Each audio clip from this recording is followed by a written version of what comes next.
Well, it's been a hot minute since I've spent some proper time in my greenhouse. The holidays are over, getting ready to move a number of these back into the house now that the Christmas decorations are moving their way back to the attic. However, things are just a mess between a wonderful vacation and the holidays. Have not spent enough time in here.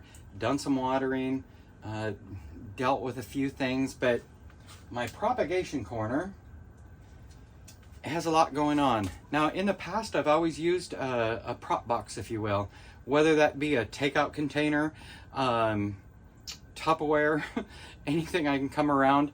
But I have found something that I think is going to help me get organized again and get better going. So I'm going to show you how I get a prop box together, explain my process, what's worked for me, and we'll go from there. So today I'm going to make a prop box using a shoe bin. This I found at Walmart. It has ventilation holes already in it. And I'm thinking that's really going to help me anyway, because one of my biggest challenges is not giving it enough ventilation or periodically taking off the lid throughout the week, every few days or so, to let things dry out a little bit. So I'm hoping that that will give it enough ventilation, and well, I guess this will be an experiment and we'll see how things go. Usually, you know, I just use a tote of some sort of clear tote, put a lid on it, and well, hope for the best. And oftentimes things root, but let's see how this works. So let me get this all cleaned up, and then I'll show you how I make a prop box. All right, so that was easy. Best not to wait too long. You know, those sticky things can always take a while to clear off properly. So I have my prop box. Then what I'm using today, and by all means, you can use whatever works for you, and there's many right ways to do this, but I'm using a mixture of peat moss and perlite. It's about a 50-50, but you know, kind of measure that with your heart. So I'm going to put a couple inches into my container. Then I like to add some mosquito bits. This will help keep pests, gnats and whatnot down. So I sprinkle a little bit of mosquito bits down, and then I add some mycorrhizae, and this is going to help give it some beneficial bacteria, beneficial soil organisms, well suited for a variety of soils. So we'll put some in here, mix that up.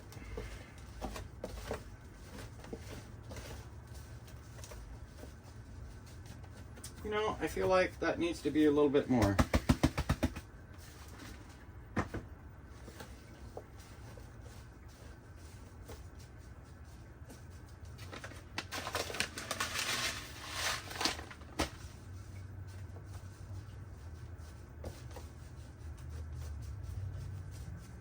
Then I mix some water with some Super Thrive, the Foliage Pro, and I make this damp. So here I've already mixed some up, so I will add some in here. We're looking for damp, not soggy. Mix that in there. Gotta just kind of feel that. So damp. If you're using moss, a good way to tell is get it wet and then just wring it out as best you can, and then that'll leave it damp. Peat moss, soil, not quite as easy to tell there, but you're looking for damp. That's not quite damp. Let me make sure I got it mixed up good.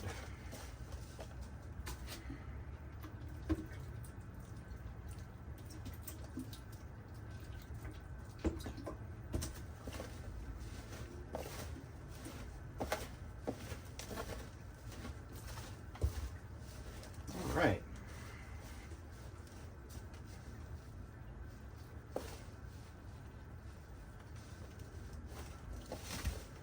think we are almost there. So it can almost form a ball. You can't squeeze any moisture out of it yet. So I'm going to give it just a little bit more.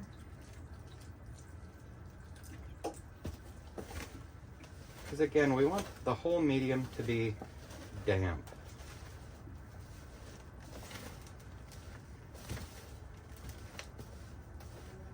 And you know what, if you overdo it, dump it into a pail, mix it with some dry material until you get it to the right consistency that you want it at. You know, it's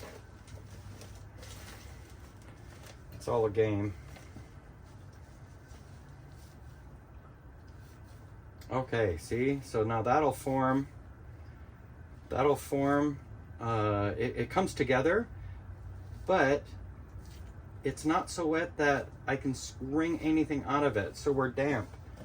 Now we're damp.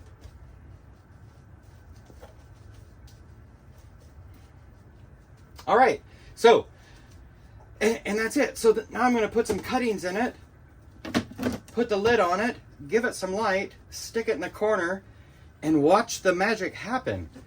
So let me go collect my cuttings. But wait, there's more. Before we collect our cuttings, I am going to add a little bit of charcoal dust to my mix. That little bit of charcoal is going to help reduce the chance of growing algae and different mosses and molds that you want to avoid. So that's just going to help it, I don't know, grow a little cleaner with a lot less green that you're not looking for. So, okay, now let me get my cuttings. Okay, and now the fun starts. Let's see what we got going on. Now, I'm sure I have way too much here, but I am just going to fill this up and see how cram-packed we can get it and see what we can do. First things first, though, this brevamosa, I need it to bush out. So this will be my first addition.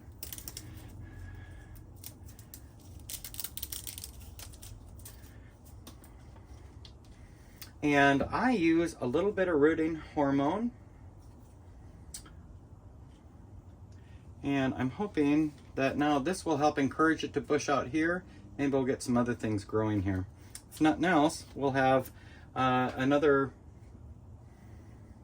option. So looking for the nodes.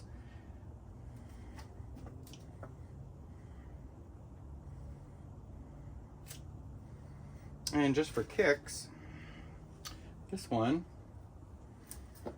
I'm just going to lay it sideways. See what happens.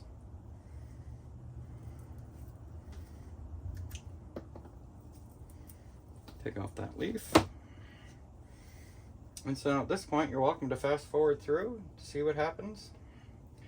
Or move on to your next video, because I am just going to sit here and go through and see what I can get started.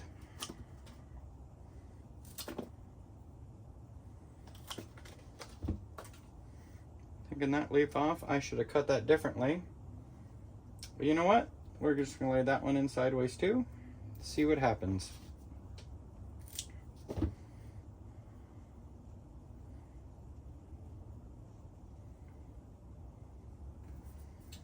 Alright, then we have more begonia. This one, I don't recall the name of this one.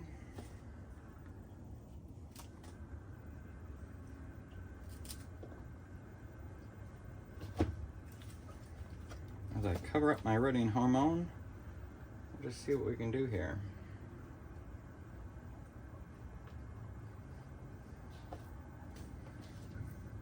Some of the bigger leaves I'm cutting off to either allow better airflow or to give a little scarring at the node in hopes that we'll get some root action going. Do I have any more of that one? No, that's it for that one. All right, you know what? Let's continue with our begonia. So this is an eyelash begonia, a rhizomatous. So we're just gonna put a couple hunks of the rhizome in there. trim off the leaves.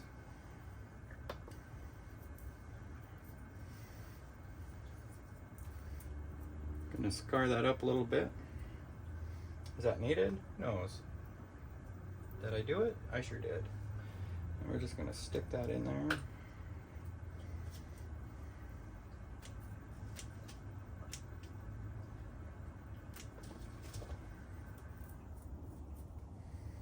I'm gonna touch that one with a little bit of ridding hormone.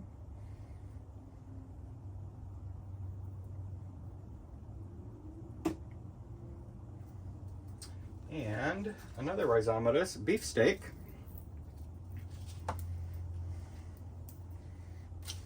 Now, the begonia wizards would just make a bunch of leaf propagating, but I don't leaf propagate very well. I don't have much success, so we're just gonna do the rhizome. I'll put it right in here.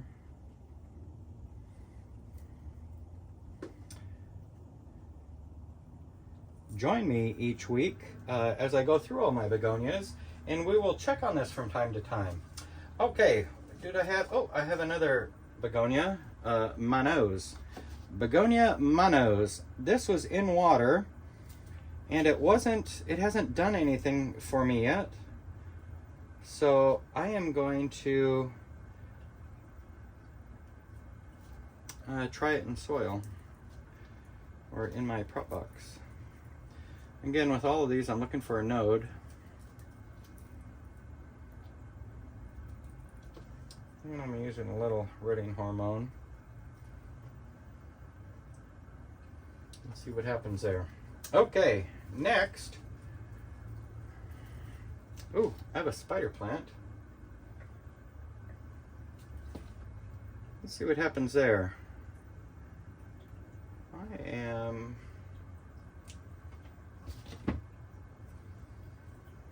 Again, I don't like all these leaves.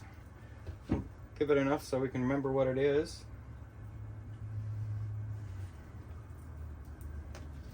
This one should be a no-brainer, but who knows? Just a touch of ridding hormone. We're gonna put that in there too. Oh, and then, what was this called? This is a, I have no idea. I don't recall.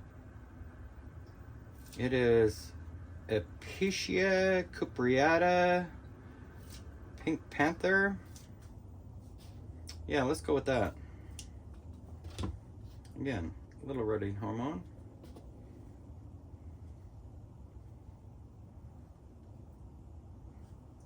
I had another one.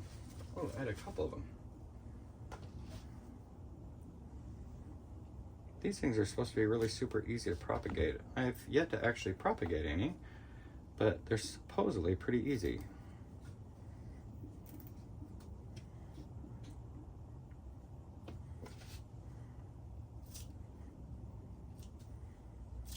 You know, I also find it's a benefit by trimming the leaves back for a couple, twofold. One, it's easier to tell when there's new growth because you're not like, ooh, was that leaf there? Was it not there? You know what? We're going to stick that in there too and see what happens. I don't have a lot of confidence with that, but we'll get it going. Ooh, look, I had another one. So again, we're trimming the leaves back.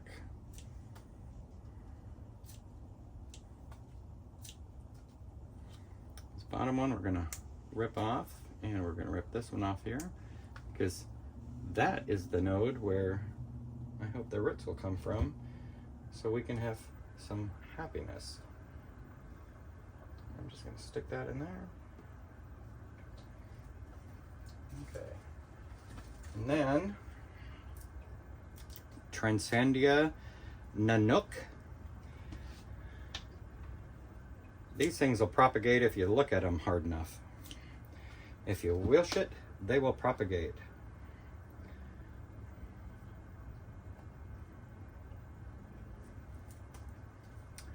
Need a little bit of a node there.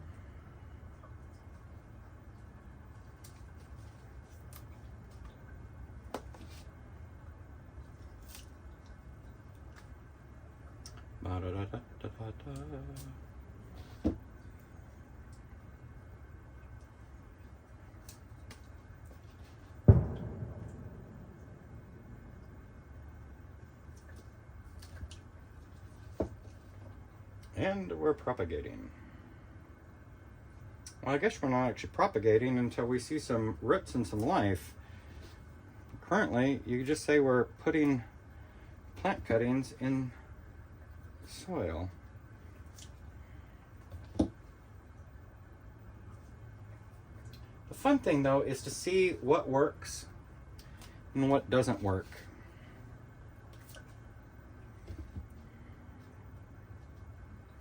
I mean, obviously we're hoping that it all works so that we can have lots and lots of babies.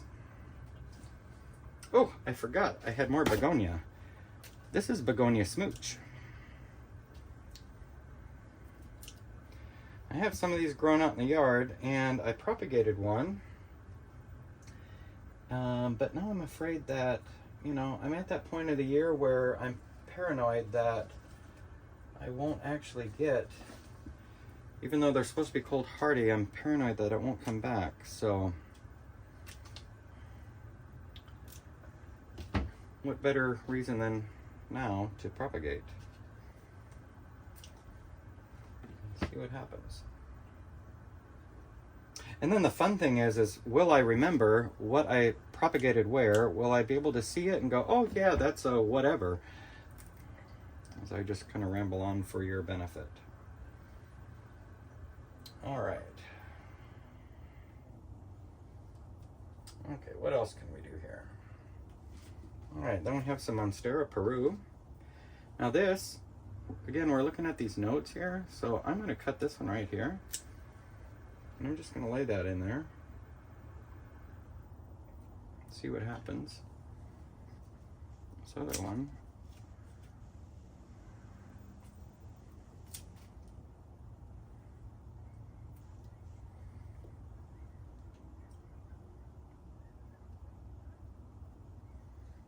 Okay, I've got a couple more here.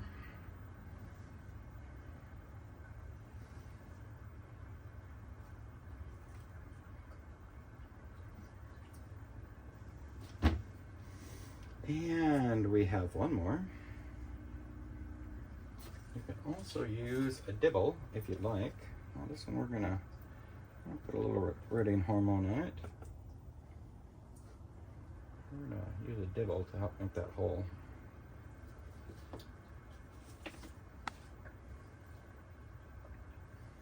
Oh, I think these are also Monstera Peru. And these, we're just going to lay the sections down, and we're going to put the, I don't know if you can see that, but there's like a little bump there. That's where the roots are going to come through. So we're just going to lay it sideways, touching the soil.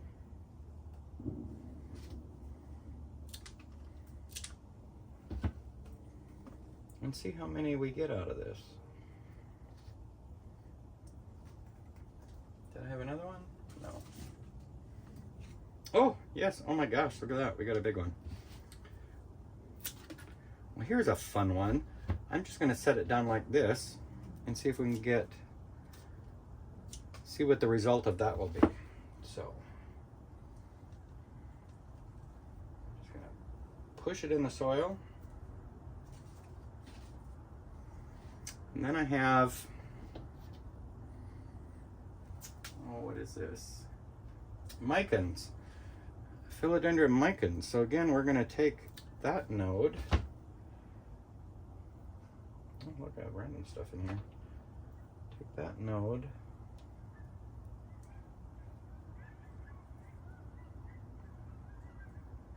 Push it down into the soil.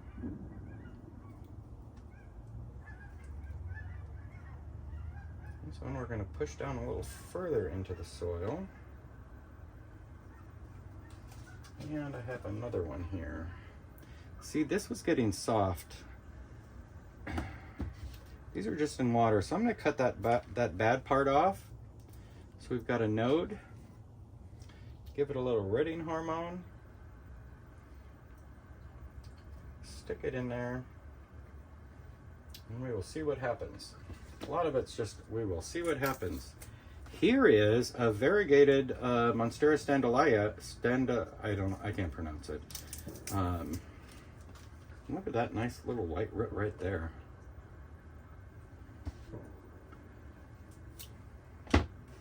So again, here we got a node. We're gonna just stick that in the soil back here and see what happens. This other one, though, we are going to, oh, it won't be tall enough. You know what? We're gonna cut it, and then we're gonna stick it in the soil.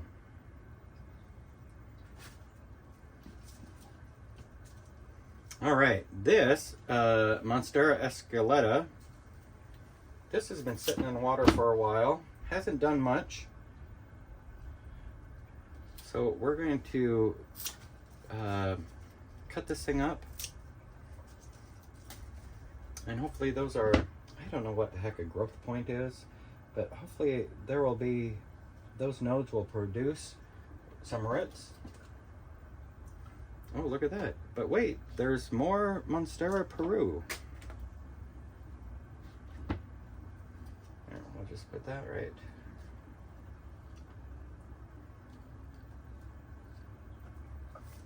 Okay.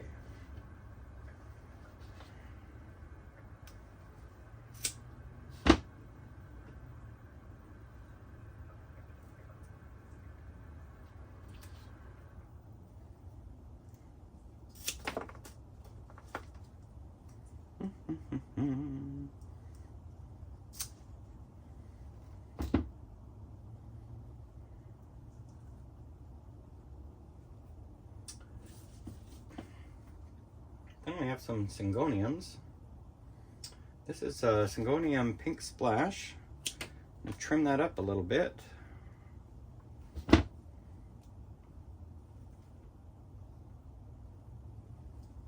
And find a spot to stick it in. My medium. Oh, here's another one. Ooh, actually that might be a little root coming on, so let's plan for the worst, hope for the best, expect greatness.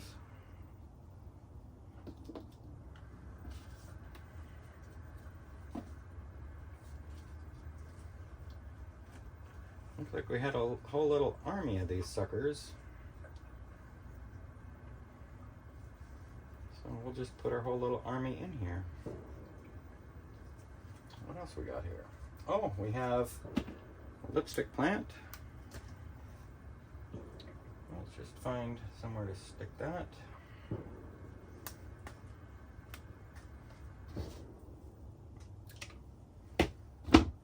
That'd be super sweet if we got a couple of those growing.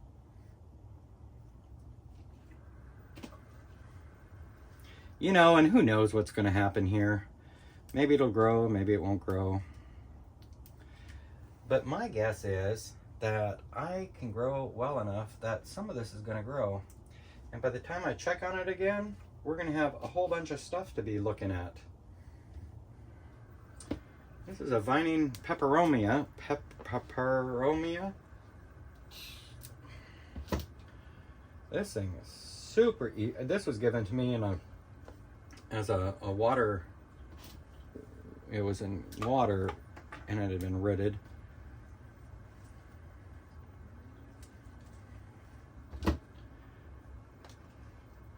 It took like no time at all for it to root, and now it's just growing really well, so I would like to share that with someone.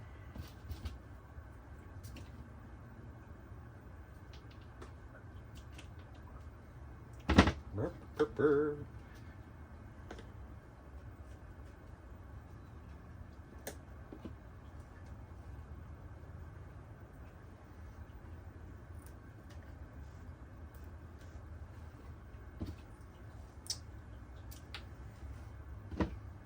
have no idea what you're seeing, so I'm hoping you're seeing some of this stuff that I'm doing. Ooh, another escaleto. I'm sure we can find a home for it. Let's see.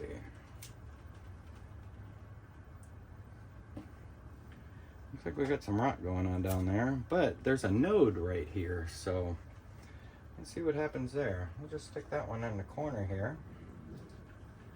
And this one, cut it back a little bit more.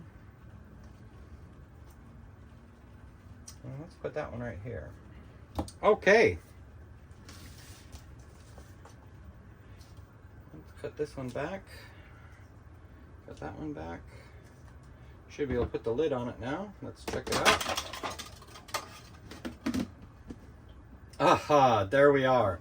So, last thing I'm going to do is I'm going to give it just a little bit of a spritz. If I can figure out where I put my water bottle. Oh, here it is.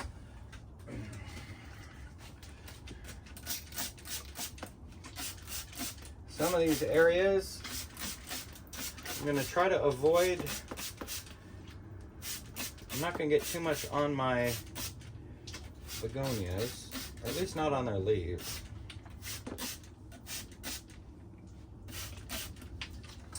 Then, lastly, I will give it a drink of water.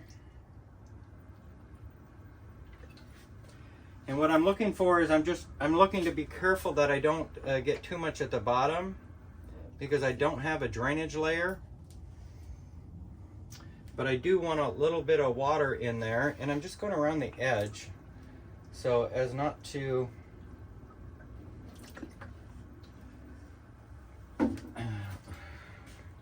rejigger what I've got going on here.